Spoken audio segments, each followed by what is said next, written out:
सरदार जी कदों इतला लभी ते कितनी देर च पहुंचे हो?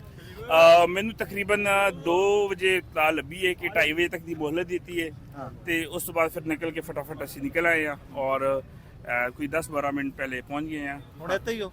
ਜੀ ਇਨਸ਼ਾਅੱਲਾ ਇੱਥੇ ਹੀ ਆ। ਫੜ ਲੈਣਗੇ ਖਾਨ ਨੂੰ? ਪਹਿਲੇ ਸਾਨੂੰ ਪੜਨਗੇ। ਕਿਉਂ ਤੁਹਾਨੂੰ ਕੀ ਪੜਨਗੇ? ਕੇਸ ਤੇ ਉਧਰ ਦੇਖੋ ਜੀ, ਜਿਹੜਾ ਪਰਚਾ ਖਾਨ ਤੇ ਹੈ ਨਾ ਉਹ ਪਰਚਾ ਹਰ ਪਾਕਿਸਤਾਨੀ ਤੇ ਹੈ।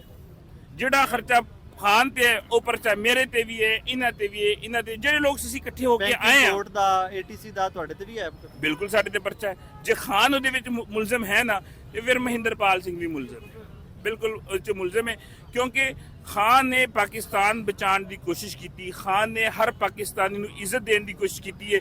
ਅਸੀਂ ਖਾਨ ਦੇ ਹਰ ਫੈਸਲੇ ਦੇ ਵਿੱਚ ਨਾਲ ਆ।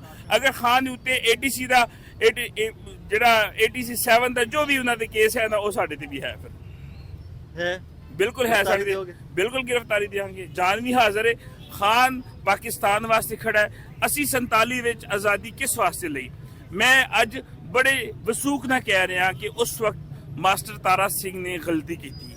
ਅੱਜ ਪੂਰੇ ਹਿੰਦੁਸਤਾਨ, ਅੱਜ ਪੂਰੀ ਦੁਨੀਆ ਦੇ ਸਿੱਖ ਇਸ ਗੱਲ ਨੂੰ ਐਡਮਿਟ ਕਰਦੇ ਨੇ ਕਿ ਮਾਸਟਰ ਤਾਰਾ ਸਿੰਘ ਨੇ ਹਿੰਦੁਸਤਾਨ ਨਾਲ ਖੜੇ ਹੋ ਕੇ ਗਲਤੀ ਕੀਤੀ ਹੈ। ਅੱਜ ਉਹੀ ਮੌਕਾ ਅੱਜ ਆਇਆ ਪਿਆ 75 ਸਾਲਾਂ ਬਾਅਦ। ਅੱਜ ਅਸੀਂ ਇਮਰਾਨ ਖਾਨ ਸਾਹਿਬ ਨਾਲ ਖੜੇ ਆ। ਅਸੀਂ ਅੱਜ ਦੁਬਾਰਾ ਗਲਤੀ ਨਹੀਂ ਕਰਾਂਗੇ। ਇਸ ਪਾਕਿਸਤਾਨ, ਜਿਸ ਪਾਕਿਸਤਾਨ ਨੇ ਮੈਨੂੰ ਇੱਜ਼ਤ ਦਿੱਤੀ ਉਸੇ ਇਮਰਾਨ ਖਾਨ ਨੇ ਕਰਤਾਰਪੁਰ ਖੋਲਿਆ। ਅਸੀਂ 75 ਸਾਲ ਦੁਆਵਾਂ ਕਰਦੇ ਰਹੇ। ਦੁਆ ਕਿਸੇ ਵੀ ਲੀਡਰ ਦੀ ਜ਼ਰੂਰਤ ਨਹੀਂ ਹੋਈ ਕਿ ਉਹ ਅਕਲੀਅਤਾਂ ਨੂੰ ਆਜ਼ਾਦੀ ਦੇਵੇ। ਵਾਹਦ ਇਮਰਾਨ ਖਾਨ ਸੀ ਜਿਨ੍ਹਾਂ ਨੇ ਕਾਇਦੇ ਆਜ਼ਮ ਦਾ ਜੋ 11 ਅਗਸਤ ਦਾ ਵਾਅਦਾ ਹੈ ਉਹ ਅਕਲੀਅਤਾਂ ਦਾ ਪੂਰਾ ਕੀਤਾ। ਮੈਂ ਸਿੱਖ ਹਾਂ, ਇਹ ਮੇਰੇ ਨਾਲ ਮਸੀਹੀ ਕਮਿਊਨਿਟੀ ਖੜੀ ਹੈ। ਅਸੀਂ ਕਿਉਂ ਇੱਥੇ ਆਏ ਹਾਂ? ਸਿਰਫ ਇਸ ਵਾਸਤੇ ਕਿ ਇਮਰਾਨ ਖਾਨ ਨੇ ਕਾਇਦੇ ਆਜ਼ਮ ਦਾ ਜੋ ਵਾਅਦਾ 11 ਅਗਸਤ ਵਾਲਾ ਉਹ ਪੂਰਾ ਕੀਤਾ ਆਪਣੀ ਹਕੂਮਤ ਦੇ ਵਿੱਚ।